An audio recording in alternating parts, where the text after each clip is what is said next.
what's going on? So, I had a fucking insane trip, right? And like, I want to try to break down. So, I said this in a live stream, but I wanted to try to make it in a video and still get it while my consciousness is fresh in this. That,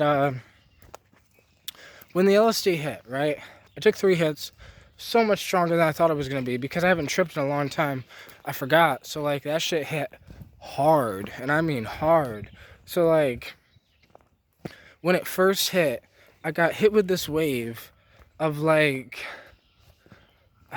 I don't even know. So the first wave of it was like some psychedelic visuals, right?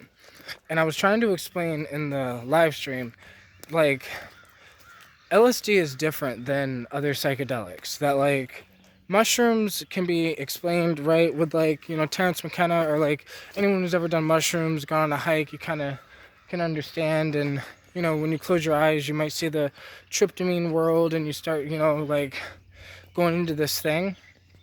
But with LSD, it's a lot more uh, chaotic or a lot more unpredictable.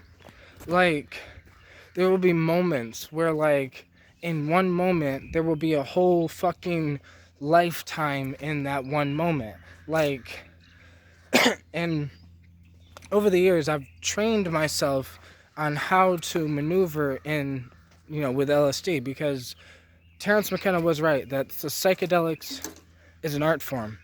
And if you can learn how to do the art form, you'll get better at it and you can get more out of it. So, like, each different psychedelic has a different thing you can get out of it, and like you could push it in different ways. So, like with LSD, I've found that you can't, like, because with the mushroom, it tends to like push you. It's a little pushy. The LSD is not as pushy. So like you can go the other way and just kind of enjoy the woo woo of the trip, you know what I mean? But when those moments hit, there are moments on LSD that are like, so this is what happened to me. The fucking wave hit. I've never been to an ocean, right? I've never been to the beach. Okay? But when I was looking at the psychedelic visuals, right? It was like this fractaled thing that kept fractaling out, and kind of like some fractaled city that just kept going on and on and on. So like as I kept looking in it and I started going in it and having an out of body experience as I started going towards the thing, right, and it started fractaling out even more. And as it started fractaling out, I could feel and hear the fractals like echoing and like fractaling out, and like I don't know how to explain it other than like some of like digital echoes that I put in my music kind of describes like I guess some of the sounds of like you can hear the fractals. They have a sound to them. But like as the first as I started following the fractals, the first wave hit, right? And as the wave of the fractals, there were this colorful geometrical fractals pattern things that like became like a wave, right? And my eyes are closed and I'm just kind of, originally my eyes were just open staring at the ceiling, right? And then eventually I kind of just, it's like I blinked or like didn't blink, because as I was staring at the ceiling I blinked, and when I blinked in that one moment I seen, like, so the fractals I was looking at, right, as I blinked, the fractal patterns were echoing out anyway. So like in this like digital like echo of like doing this way, like whatever. But as it was like doing this, it looked like a wave, like a giant wave that was coming. So as like it was like a wave, right? As the wave was coming, it was like the fractal shit. But then it became like, for a second, I was literally at the ocean, at the beach, and I was the wave. Like I became the wave, like because I've never been to a beach, I've never been to an ocean, but like in that brief moment, I smelt the ocean. I smell the river. I know what it's like to be at a river, but I don't know what it's like to be at an ocean. So like, but I do, because I was just there. Like I don't know how to explain it, because in that one moment, I was in, I was at the ocean, at the beach, but still seeing the fractal, because it was just that moment of me blinking my eyes. But as soon as my eyes unblinked, that wave of that ocean, right? It's almost like I could, like I'm standing here, right? And I could see this, and I could see the ground, and I could see the water. And it was kind of similar, just like this, except I'm laying on my bed or laying in the thing, right?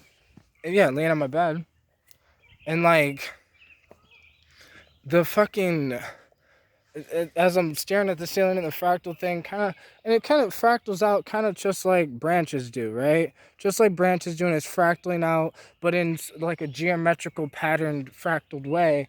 And as it was fractaling out, like I seen the wave, as the wave went away, it became the fractals again as I went back into the tryptamine world and like fractaling out. But in the middle of all this, I got hit, like so much knowledge was downloaded into me in the middle of me seeing that ocean, because I've never been to an ocean. So like it was almost like time shattered, because eventually apparently I'm going to be at that ocean, right? Or how would I have known what that smelled like? How would I have known, right? I don't know, it's fucking weird. So but that's what I was trying to explain, that LSD is weird, that like there is a lot of moments like that if you don't know how to capture them, they will just slip right by you. And like with LSD, I've kind of noticed that the best way to capture those moments and to fully be in those moments is just to be, right? To let it happen. So many people fight, they fight it, they don't want to let go, they hold on to this idea or that idea, or, what happens if I die, or like all this other shit. And it's like, no, let that all go and trust in the psychedelic. Trust in it. And I'm telling you, right? I trust in it. So then, therefore, I let it hold me and take me. And with LSD, like, to capture those moments of, like, because it's taken me years to learn how to even just say what I just said in words, where it's like the visual experience that I went through on LSD, and that was only a 2-minute span. A 2-minute span of a 12-hour experience, right? LSD is a 12-hour trip, right? But for 5 hours, you're really in it. So, like, I don't know. It's definitely hard to explain. Because, like, I hear people talk about, like, their LSD experiences or whatever. But, like, there's very few people who have taken LSD spiritually to see what it has to offer spiritually and to see, how to work with it. I've been figuring out how to work with it.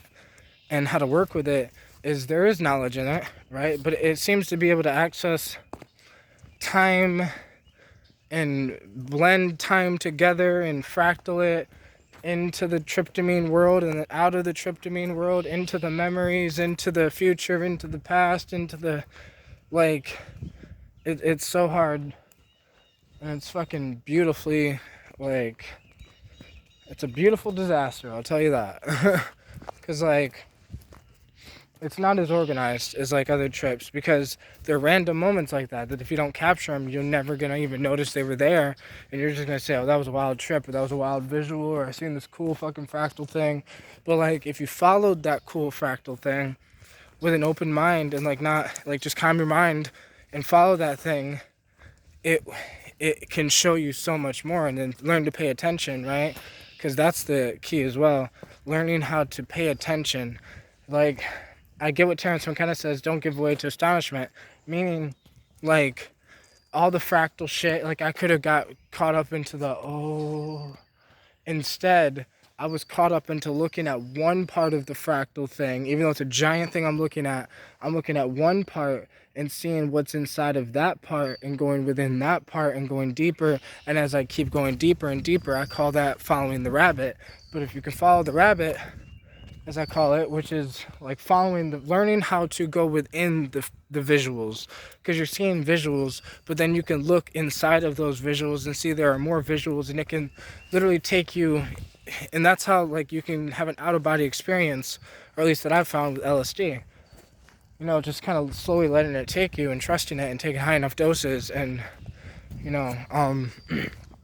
but yeah, it's definitely not easy to, like, grasp, because there was another LSD trip I had where I was walking down by the river, all the way down there, and I was walking, and I literally just got a whiff. I was down by the river, I literally down at the river, took a smell, right? And in that moment, I got hit with the fact that that oxygen molecule came from above the hills, right? And like, it's like as the oxygen molecule hit my nostril, it's like it was one of those LSD moments of like a flash, a fucking century happened in a moment, where like, then it's like everything happened from that thing. Man, it's just hard to explain, but like, because LSD is so random that way. Because like, that thing was weird because like, I smelt the oxygen molecule over the fucking hill, and then once it hit my nostril, I could like see where that molecule came from. Like, how far of a distance that oxygen molecule went just to reach my nose. But at the moment it reached my nose, that oxygen molecule, right? It was this is some weird LSD shit, right? So it was some weird LSD shit. That oxygen molecule, and this is all a matter of like a 1 minute span, but a million things happened in that 1 minute span, where it's like that oxygen molecule that I smelt, I've seen where it came from. I was the oxygen molecule when I smelt it. It's like we switched positions where like the oxygen molecule wanted to experience me, and so therefore I had to experience the oxygen molecule. So it became me, and I was the oxygen molecule for that brief moment in time. And in that brief moment in time, being that oxygen molecule, I was also, that oxygen molecule was somehow my last breath from when I died. Like even though obviously I'm not dead yet, but like, once again, time shatters. So like, time bent so much that oxygen molecule was like the last oxygen molecule that went out of my when I fucking died type shit. And then that last was me holding on to the planet doing a last hurrah. And then I got hit in the nose with that oxygen molecule while I was down by the river. And it was just, that was all just one fucking moment on LSD, right? One moment of me just, everything I just explained happened in that one. By the time I could let it out, all of that happened. All of it. Like all of it. Like, I can't even fucking explain it. But like, because that shit like had me stuck for the whole fucking trip, for the rest of the trip. I was like, on the way back home, I couldn't stop talking about, like, and freaking out about it. Cause like, it wasn't just me like smelling it, and like, I got to feel my death, and it scared me. Cause then at that moment, I felt my ancestors. Like, I was able to feel my ancestors with every walk step I took. Like, because they would have walked down by the river too, and like, whatever. But it's almost like every trip I've ever had down by the river, every time I've ever been there, in this life, the next life, a past life, that last oxygen breath, the last breath that I ever had, like, all of it was that one moment down by the river on LSD, just taking it, and then you get hit. And this is something I've noticed that happens on LSD that doesn't happen on other psychedelics to me. And it seems to be unique just to LSD. Of like, those random, if you can catch them on a high enough dose, or it doesn't even have to, I don't even know how to explain it. It'll just be, you gotta catch it. If you can catch it, be with it when it happens, then you'll be able to experience it. But if you catch it, and then you notice that you catch it, you're not gonna be with it enough, and then you're gonna miss it. And like, it's just hard to explain, but it's definitely something I've been training myself how to do every time I take LSD, learning how to maneuver in that space, how to function on that level of consciousness and be more aware and take more in and see what's actually, what it's actually doing. Because like DMT and mushrooms, ayahuasca, yeah, they take you to the land of the dead, the tryptamine world. But like, LSD is different because like, it like fractals that tryptamine world from our world into that world, because these worlds are just layered on top of each other like a radio player or like a song, right? Like, I make electronic music, and sometimes it could have one song could have 20 layers over it, right? But to most people, they're like, oh, it just sounds like there's like 6 instruments or whatever. But like, they wouldn't be able to hear the extra layers that were added and whatever. And it seems that LSD kind of just allows you to bleed through these different layers of reality, time, of dimensions, of life and death and perspective, and it's a little different, because like I like that unique aspect of it, of like those moments. I don't really know what to call them besides just like, those LSD moments where one moment becomes an entire lifetime. And it's like so much shit happened, so much information was downloaded. Because like in those moments, like the moment I had when this was this trip today that I'm in now, not the one where I was down by the river and the ancestors and the last breath type shit, but like seeing the wave and the fractals becoming the wave, and as I followed them into it, then it's like I followed into like some scene, and it's like literally reminds me of like in a fucking movie, if he was trying to explain a trip or a dream or something, and then you're in this fractal place and there's all these fucking fractal shit happening, and all of a sudden flash, you're in an ocean, and flash, the ocean starts to become the individual molecules of the water, of the ocean, of the wave, slowly begin to become the fractals again as they come out, or whatever. Like, man, it's mind-blowing. But yeah, LSD is one fucking hell of a ride. Thank you, Albert Hoffman.